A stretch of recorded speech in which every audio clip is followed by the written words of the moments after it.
Trying to figure out, how do you know what color is gonna look best on your skin tone? What color do you choose? And today, I'm gonna break down exactly how you can know easily in 3 steps what's the best color for you. So first, before I jump into the steps and explain all of that, we need to understand that there's a difference between skin undertone and skin color, okay? Light or dark, that's your skin color. And that can change in the summer and the winter, depending on how much sun you're getting. So there's a lot of variance in that. However, your skin undertone doesn't change. And your skin undertones are what either work well with certain colors or don't work well with certain colors. So in this video, I'm gonna break down the 3 steps that are gonna help you know exactly how to determine what your skin undertones are. And then I'm also going to share how you use that knowledge to determine what colors to choose.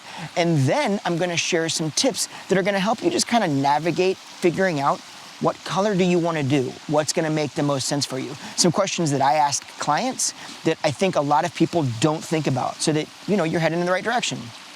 And if you know me, you know I'm gonna take you on a rad adventure at the same time and show you some ridiculous views. Kind of like the one behind me that you can't really see because I blurred it out on purpose. Yeah, you gotta wait for that one. All right, let's dive into the steps. Not a bad first view, right? Look at that. It's ridiculous. Man, I feel like I can see forever. Okay. So before we dive into the steps, this is gonna help you if you're going to the salon. It's gonna help you determine what colors you should be asking for and better understand your stylist so that the 2 of you can determine what color you should move towards. But also, if you're gonna be doing your hair at home, it's gonna help you understand when you go to the store or when you look to determine what color you're gonna use and you're staring at all these boxes trying to figure out what do all these letters mean and what's the difference and which one do I use and all of that stuff. This is gonna help you understand all of that, okay? So, diving into the very first step. First thing you're gonna do is you're gonna get a piece of paper.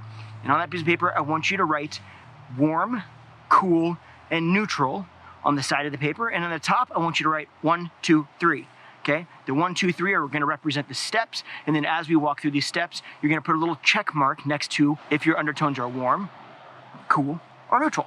Okay, and then at the end of this, you're gonna have a good idea of which category you fall into, and then from there, I'm gonna share how you're going to decipher what colors to move towards based on that. All right, so step 1 is to simply look at your wrist, okay? And what you're looking for is you're looking for colors, and really you can tell this by your veins. If you look at your wrist or if you look at your veins and you're seeing more purple or blue or violet tones in those veins, you'll put a check mark next to cool. More green or yellow tones, put a check mark next to warm. Now, if you look at your wrist and you can't really figure out which of those 2 you fall into, then in that scenario, you would put a check mark next to neutral. And that is the first step. Yeah, it's that easy. So, yeah. Did you see this? It doesn't suck. Let's move on to our step 2.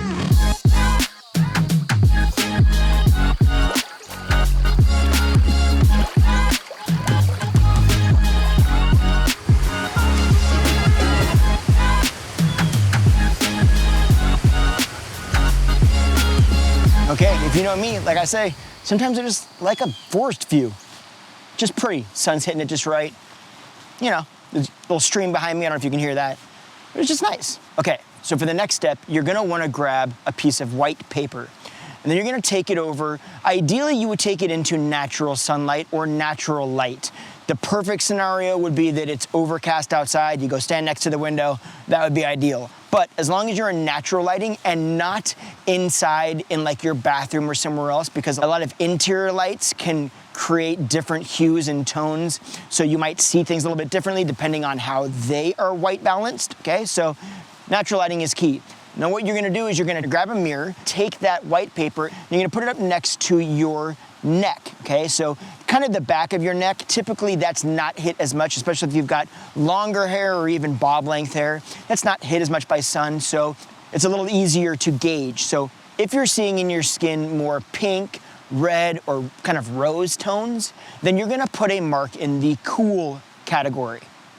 On the other hand, if you're seeing more orange, peach, yellow tones, then you're gonna put a mark in the warm category. Now, if you don't really know, or you're seeing a little bit of both, or you're still a little bit uncertain, you're gonna go ahead and throw a mark in the neutral category. After we're all done with this, if you want more insight on how to avoid home hair mistakes, like if you're doing your color or your cut at home and you want to know the normal mistakes that I see all the time and how to avoid them, create an entire free webinar that I'll put a link to in the description of this so you can check that out. But in just a second, we're going to move on to step 3, and then I'm going to explain how you use this information once you've determined what category you fall into and use that to actually pick the correct color. So for now, let's move to another view. I want to show you some more stuff. Another one. Check out that view. I don't know what it is, but for some reason, I really like that one tree right in the middle of this incredible view. I have no idea why, but I wanted to show it to you, so here we are. Okay, so the last step you're gonna take, this one is gonna seem to be the easiest. And all it is simply putting on your jewelry. Or really asking yourself, which jewelry do you like the most? Do you find yourself wearing silver jewelry the most or gold jewelry the most? Now, if you find yourself feeling much more comfortable and leaning towards silver jewelry the vast majority, if not all the time, then you're gonna put a check in the cool column. On the other hand, if you find yourself wearing gold all the time and that's what you feel the most comfortable in, then you're gonna put a check in the warm column. If you have a tendency to jump back and forth and you feel equally as comfortable in both, then you're gonna put a check in the neutral column. See, told you, totally easy. Now, the question is, you've got this information, what do you do with it? You're gonna look at those checks and see which category do the majority of those fall into. Do you fall into more of a warm, cool, or neutral skin tone? If you find yourself in the warm category, then you're going to wanna stick to colors with a warm base or a warmer base. And again, like I said, in a little bit, I'm gonna explain how you know the difference. I'm gonna give you some insight on figuring out, well, what is a warm base versus a cool base. If you find yourself more in the cool categories, then you're gonna wanna find colors that have more of a cool undertone. I know, rocket science, right? But now, if you find yourself more in the neutral category, well, you're lucky. You get to kind of jump between both of them, and likely most all of them are going to be strong on your skin tone. Yes, there are exceptions to every rule, but for the most part, you're gonna be able to jump a little bit back and forth. Now that we've determined your skin undertones and we know what color families kind of you should live with, well, in a second, I'm gonna tell you how to figure out which color family these colors are and what's the difference. And maybe I'm just speaking French to you right now. So I'm gonna explain things here and bring all of this together in just a minute. But for now, I'm gonna stare at that tree in the view for a little bit, because that's what I do. See you in a second.